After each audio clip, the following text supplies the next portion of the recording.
Dan ini hari pertama gue sebagai sales mobil yang sebelumnya bahkan gue pernah kerja sebagai sales.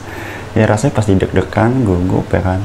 Takut ditolak itu pasti ya sama customer, atau tidak bisa menjelaskan fitur mobil dengan secara baik.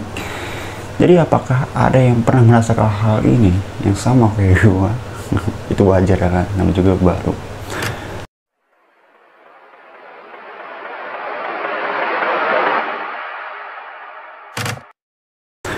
Oh ya, halo teman-teman semuanya, sahabat RAM ya. Di video kali ini mungkin agak beda nih penjelasannya ya. Ini gue bahas psikologi seorang sales mobil pemula. Ya lebih tepat sih ini ngomongin diri gue sendiri ya. Yang gue belum pernah punya pengalaman ya seperti sekarang gue ini memilih menjadi sales ya. Bukan paksaan juga sih sebenarnya, dan ini emang mohon maaf juga ya. Gue mungkin video selanjutnya akan less editing karena gue akan sibuk terus follow up. Jadi apa saja yang tantangannya secara mental yang gua hadapi secara menjadi sales, apalagi gua baru. Ketika pertama kali gua masuk ke dunia penjualan mobil ya, keraguan diri itu muncul ya. Ini adalah musuh terbesar, tapi kita harus bisa bagaimana kita bisa menghandle-nya ya kan. Nah, pertanyaan seperti apa saya cukup pintar menjelaskan spesifikasi teknis, atau bagaimana kalau pelanggan tidak percaya sama gua gitu. Ini pasti sering muncul ya. Tapi teman-teman, ada fakta psikologisan ya. Otak kita ini cenderung overthinking ya saat menghadapi situasi yang baru. Tapi ingat teman-teman, setiap ahli pernah menjadi pemula ya. Siapa tahu jadi ahli ya kan, sebulan, 2 bulan, 3 bulan dan bahkan seterusnya ya. Makanya step by step kita harus hadapi psikologis kita dulu nih ya. Mulai dengan belajar produk secara bertahap ya. Catat fitur dengan jelas, penting dan penting-pentingnya, dan latihan bicara di depan cermin. Itu pasti gue lakukan setiap harinya ya kan. Gue biar nggak takut gagal ya udah gue lepasin aja gitu. Karena gini, di dalam sales itu ya, penolakan itu adalah hal yang biasa, hal yang lumrah, hal yang umum. Tapi bagi pemula kayak gue ini, setiap penolakan pasti ini seperti pukulan kepercayaan diri, pukulan mental ya. Jadi apa yang kurang menarik, apa ya harga terlalu mahal, atau gua enggak ngomongnya enggak benar, atau masih gagap, atau masih ada keraguan, itu hal yang wajar teman-teman ya.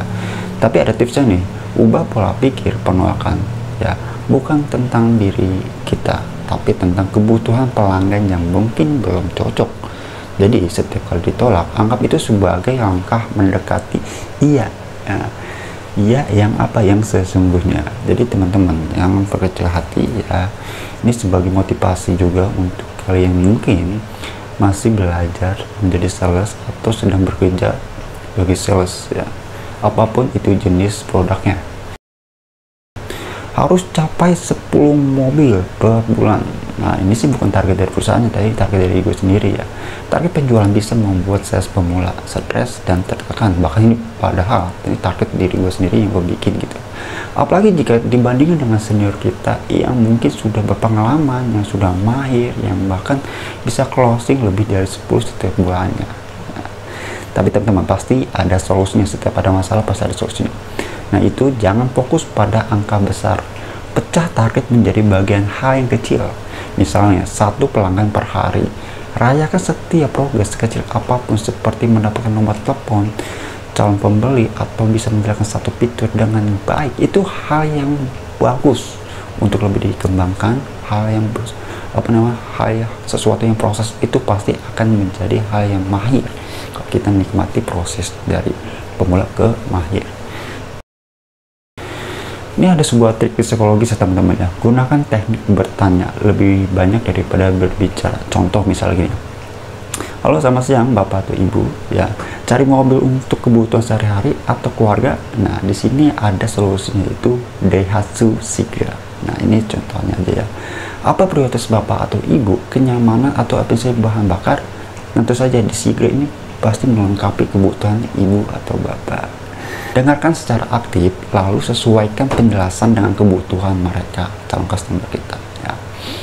Tapi ya teman-teman, lagi-lagi gitu, kita nggak harus jago dalam teori, kita harus juga jago menghandle tekanan menghandle pikiran, overthinking, dan menghandle bagaimana penolakan itu bisa berbuah menjadi hal yang manis. Asik.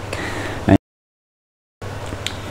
perasaan inferior atau rendah diri ini sering muncul saat melihat senior yang sudah mahir cara follow up-nya, cara membuat strategisnya, ya kan. Ini bisa memicu frustasi teman-teman kalau kita bandingin terus ya. Tapi teman-teman, setiap orang punya gayanya masing-masing. Makanya temukan gaya lu, cara lu berkomunikasi dengan customer, cara lu untuk berstrategis untuk memasarkan produknya ya. Jadi ada juga nih pesan psikologis ya, yaitu jangan pernah ngebandingin diri lu, apalagi dengan hari pertama lu dengan tahun udah 5 gitu orang lain. Setiap orang punya waktu belajarnya sendiri. Ambil ilmu dari senior, tapi fokus pada perkembangan diri kita sendiri, mental dan pikiran kita, teman-teman.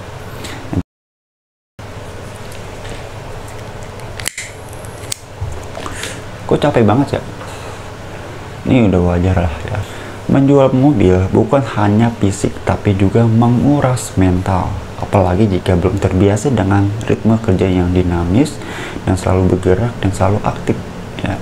Apalagi dengan berkomunikasi setiap harinya, bahkan lebih dari 10 orang, entah itu dari sosmed, dari WA, atau dari secara langsung gitu. Nah, penanganannya aneh teman-teman. Istirahat sejenak dulu jika stres melanda ya. Buat jadwal harian yang seimbang antara kerja dan istirahat ya, versi diri kita masing-masing, lalu dikembangkan ya. Ingat, tujuan awal adalah saya di sini untuk belajar dan berkembang dan juga menjual produk itu mobil misalnya. Saya pemula sering terlalu fokus pada menjual sehingga dia lupa bahwa empati itu adalah sebuah kuncinya, justru kunci utamanya untuk lebih dekat kepada calon customer. Pelanggan ingin merasa dipahami ya kan, bukan untuk dipaksa membeli. Jadi pahami dulu secara empatinya kepada calon pelanggan. Nah, contoh gini, ketika pelanggan ragu, katakan gini teman, saya mengerti memilih mobil itu investasi besar. Boleh saya bantu Bapak atau Ibu dibandingkan beberapa opsi? Kalimat seperti ini mengurangi tekanan dan membangun kepercayaan kepada pelanggan, teman-teman.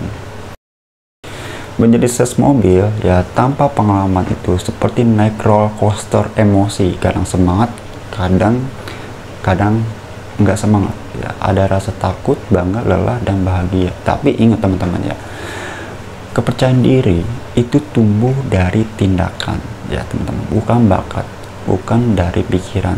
Kepercayaan diri itu tumbuh dari inner yang ada dalam diri kita, hati nurani kita gitu. Ingin membantu customer kita mencari kebutuhannya gitu teman-teman. Itulah membuat kita semangat. Bahkan gue juga menerapkan hal itu. Gue ingin membantu customer gue untuk memenuhi kebutuhannya dalam berkendaraan ya.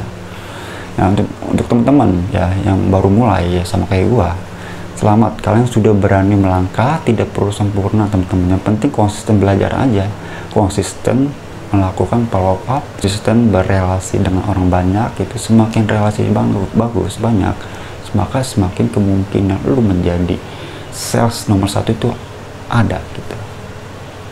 Se-Jabodetabek misalnya, bukan se-Indonesia. Tapi bisa jadi se-Indonesia kok. Jadi teman-teman, untuk video kali ini gua nggak ngebahas hal apa-apa ya. Mohon maaf juga nih kalau misalnya editingnya video selanjutnya less editing, karena gua akan disibukkan dengan follow up dan penawaran ke customer. Dan doain gua ya, mudah-mudahan gua bisa menjual mobil 1 bulan 10 mobil. Dan teman-teman juga kalau misalnya lagi ada kebutuhan mobil Daihatsu, tenang, ada di link deskripsinya dan nomor handphone gue catat di sini ya. Barangkali misalnya teman-teman lagi butuh mobil atau saudaranya atau teman-temannya ya, boleh aja call ke gue. Dan tenang, ini pengiriman se-Indonesia ya, jadi aman. Kalau misalnya teman-teman lagi di Kalimantan, Papua, Sumatera ya, itu bisa banget kita kirim. Oke, sampai jumpa di video selanjutnya. Sampai ketemu lagi di video selanjutnya. See you. Di video selanjutnya gua akan ada iklan mobil Daihatsu Sigra, Ayla, dan lain-lainnya ya. Jadi tolong dimaklumkan untuk konten-konten selanjutnya. Tapi tetap gua akan memberikan konten-konten yang terbaik, konten-konten berkualitas, konten-konten yang mengedukasi dan bermanfaat untuk teman-teman. Oke, terima kasih.